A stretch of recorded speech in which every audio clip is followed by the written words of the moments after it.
ladies and gentlemen. Welcome to another episode of We Saw That. My name is Javon Holloman, and today what we're going to try to do is try to go at things a little bit differently for a change. We're going to have some fun today. The person across from me needs no introduction.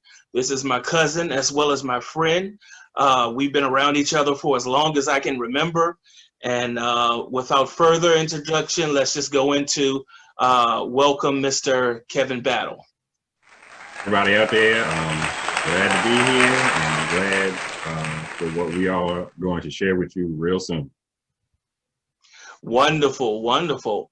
Okay, well, let's get a bit in depth with the makings of the man, so to speak. And in doing so, let's start at the beginning. Kevin Battle, who are you? I just said my name's Kevin Battle. Well, I know that I can say that most of my passion for most of my life has been a musician. So I've been playing the piano and singing for most of my life. Do it for fun, do it from church. I do it more now, but with coronavirus out there, there's a little bit less of it going on than before. But that's kind of what I like to do. I mean, I'm into a couple different genres of music. Classical, jazz, those kinds of things. Like I said, I play for my church. I work for the government, and I'm a part of this podcast. And so I'm really excited to be able to share some of the kinds of things that we're going to be talking about. That's wonderful. A lot of the different outlets that we have around, such as music, such as literature, such as, in your case, the choir or different things that we do to kind of relax our minds in times like this. One of the things that we cover mostly is the art of filmmaking. Let's start by asking, if you will, describe your passion for cinema, if you will. To be honest, Javon, you kind of got me into it. So this project that we're doing, it came about because you and I spent, as you have said, a lot of time with each other, and we would get together and we would start sharing notes about the kinds of things that we had seen, whether we were with each other or apart from each other. And you kind of ignited a bit of a spark in that every time we meet, there'd be more things to think about, and then there'd be more things to watch. Where I think I mentioned before that you would like loan me some of your DVDs or Blu-rays. So that's kind of how my passion got to where it is now. I remember some of those times, man. I'm talking about, ladies and gentlemen, we would be up until 4 and 5 and 6 in the morning watching movie after movie after movie after movie. My mom and dad and his mom and dad were really, really close, and it made it so that, you know how you have those cousins that are almost like brothers or almost like twins in some way. Every time that I knew that they were either coming in town, or every time that I knew that we were going to hang out, I knew to get ready to go to our Blockbuster or go to wherever we could buy VCR tapes at the time, or get our DVDs when it was finally time to do that, and make sure that I had a list of things that I knew I wanted to show him. And it would surprise me that he was just as enthusiastic as I was with the whole sitting back and watching film after film after film, and then we would stop and we would laugh and talk about it and everything. So that like warms my heart. That's like a really, really special memory that I have, and I'm sure that you do too. When it comes to filmmaking, you find that it's like a process. There are a lot of different components. It's almost like cogs in a wheel. What do you think would be, in your opinion, the most important part of the filmmaking process? I think the part that is essential is the director. And the more I look at movies, the more I am gaining an appreciation of how that person or persons, draws everything together, provides a focus and a purpose. for the work that whatever it is. And if that purpose and focus is not there, then managing all of the other elements is not going to come together as well. So even though I'm still learning how I could identify a particular director's like stamp or mark, I do know that if it is not there, then you can have wildly inconsistent results or elements that don't come together. So I believe it is the director that is the most important part of the filmmaking process. The director is definitely that vital piece. It all surrounds his or her vision, and then moving those actors and actresses like pawns on a chess piece, but to make something much more incredible. I certainly understand the director being the head of the whole situation. When I was young, there came a time period where I began to look at movies as more than just something to do while you were home popping some popcorn, ready to relax, kick your feet back, chill until the early morning when you didn't have anything to do, and all of the above. And there was a certain moment for me, and I would like for you to let me know if it was the same for you. What was the first movie that you would say awakened your senses into the film industry? And if you could tell me, what did it feel like when that light was turned on? So for me, it's been more of a process that has developed over time. I can point to when I think this started. I think it's when I got a subscription to Netflix. By that point, I had graduated from Blockbuster. So blast to the past to anybody who knows what that used to be. But I'm in my own place, spending my own money, and I was single. So I had all of this time and disposable income where I could get the DVDs in the mail and spend that time watching. And that's how, and watching those things and watching the featurettes that some of the movies would come with. That's how I was able to gain a bigger appreciation for all the different elements that I spoke of that can come together, that have to come together for the film. So I don't think I'm able to point to a specific movie, but I can point to the time and the circumstances that allowed me to do some focused observation as opposed to just passive viewing. I got you. It was almost like that with me. It was like almost like the sunlight was directly in my eyes. It was like I said before, it was like an awakening. And I certainly understand how it was when Netflix came around, because it was like I don't have to actually have the movies at home in DVD form or video recorded or however else. All I have to do is just pay a small subscription fee, and right at my fingertips is everything that I want to see. And if it was like that way with you, I'm sure it was with me. It was definitely with me, where I was able to catch a lot of titles that I had wanted to see and never had the chance to. And so it's funny how Blockbuster kind of got thrown out of the mix by Netflix and then later on Hulu and everything. But those things were very important to not just us, but also to the generations that came after us. And thinking, as I got older and got more mature, there were more types of movies that would kind of be at the forefront of my mind.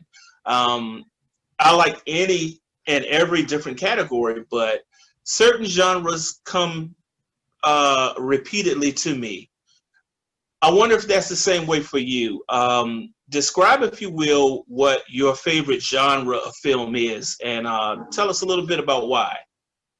The genre that I like the most is either thrillers or mystery type movies. I really like seeing the plot unfold, and I think that in the hands of a capable team, that can be a really rewarding experience when I'm looking back at the end and seeing things in a new way. I really appreciate when that's done well. And some of my favorite films, as we've mentioned in another episode, they're all thrillers. And so that's it for me. Yeah, thrillers are that's up there with me. That really is. And thrillers have been coming around more and more, and getting better, and especially those mystery movies like you're talking about. I remember the older ones where it was like a almost like a whodunit type of, at the end you get to solve who the killer was, or this person in the kitchen with the machete, or this person in the ballroom with the candlestick or whatever. Um, Going from back in, say, the 1910s and maybe a little bit earlier, where motion picture actually began, all the way up until now, describe for me what you feel is the best decade of film, and tell us why. So I think this past decade, like 2000s to 2010, mainly like 2010s, just because I have seen like an explosion of all kinds of talent, all kinds of diversity, both in front of and behind the camera, all different types of distribution for ways for people to get their message out there and for people to receive them. And I think that's a very right field for creativity. And I think we're seeing it, that it's not just about driving to a theater. It's not just about what's in line for the Oscars. I think the movie, film, cinema viewing experience is at its broadest that it's ever been, and I can see that in everything that's coming out. So I think the 2010s and onward is the best decade yet. I definitely agree with that in a lot of different ways. And especially with, as you said earlier, the director being at the center of everything. I found that as it's gotten more towards the 1990s, the 2000s, 2010, and so on, a lot of different directors have been able to borrow from what they've learned in the past, add a little bit of what they've experienced, and move that on forward, almost like passing the baton to the next generation. You said before that the director is at the head of everything. Who do you feel is your favorite director, and why do you appreciate his or her film so much? So for me, it's almost a three-way tie. Okay. Well, my number one at this moment would probably be Denis Villeneuve, who's directed Enemy, Arrival, Sicario. Those are some of my top films. It's just something I like about all of them. I like how they're written as well. But then my number two and number three would be Christopher Nolan and James Cameron, both for the sense of scale that I think they both bring to movies. So yeah, that's who it would be for me. Those three would be my top. Oh man. Some of those I'm just picturing, the different things that they made while you're saying it, and I'm like, oh gosh, that's a question that would definitely be hard to tackle. So I can appreciate you splitting it into three, and still having that one that is in, overall, but the other one still right in there somewhere. Sometimes questions are like that. It's so much more colorful to give more than just one direct, answer. And so I appreciate all three of their additions to cinema. Okay, let's have some fun for a little bit. Let's go into the hypothetical bag. If you were Dr. Frankenstein and could take pieces and parts of different movies and from Hollywood and from the film industry to create your, I guess, perfect movie monster, what would you create? So I would probably pull from different films and I guess teams or directors whose works I've appreciated. So I would probably pull something from maybe Jordan Peele's idea for detail. I would pull from James Cameron's sense of scale. I'd probably get a score, if I could afford it, from John Williams or Hans Zimmer. I would like to see something with some of the experienced actors that I appreciate, but also people who may be newer but still have that talent. that just jumps off the screen at you. I'd probably want Christopher Nolan maybe to direct it, if I could do that. So I would be pulling from all sorts of people, just the people whose films I have been able to appreciate thus far. Excellent, excellent, excellent. Great answers across the line. To close this discussion, and I really appreciated your time, and I'm sure the audience has too. Ladies and gentlemen, if you will, please give us those thumbs up. Please subscribe if you haven't already, and let us know what you feel about if these questions were raised to yourself. Okay, to round this out, 2 final questions. The first of which would be, why should anyone listen to your opinions and criticisms on film? So as I said, you and I have been having conversations over the years. Over this time, I have been able to gain a better appreciation of things that I see, beyond just, oh, I liked it, or oh, I didn't like it. Back to when I was talking about when I first joined Netflix, I was able to see behind the scenes and featurettes. I've been able to appreciate that every film has something to be said, even if I don't like it, even if it's not my personal taste. I think there's something that can be there. I think that most films are trying to say something, and part of enjoying a film is picking up what is being put out there. And even though that experience is a subjective experience, I think I'm getting better at finding that piece of a movie, of a work, that actually speaks to me in some way. So I think that's valuable. Very, very, very valuable. Ladies and gentlemen, once again, we've been talking with Kevin Battle, one half of We Saw That. And speaking of We Saw That, this collection of sorts of episodes and theories, soon to be debates, and different conversations on everything encompassing Hollywood and cinema and things of that nature. One more question to close things out, sir. Why should anyone subscribe to We Saw That? So I think between us, we have many, many years of experience of just watching films, of just studying films. And I believe if you want to hear our take on things as they stand, then this will be a valuable channel for you to check out and stay with. Ladies and gentlemen, you heard it. I am Javon Holloman, and that has been Kevin Battle. And we would really like you to lend us some of your time, lend us your ears, lend us your criticisms on our criticisms. Tune in and please subscribe. We thank you, we love you, and we look forward to seeing you again really soon. Oh, and also part B to this episode coming up very soon. You guys, it's been wonderful.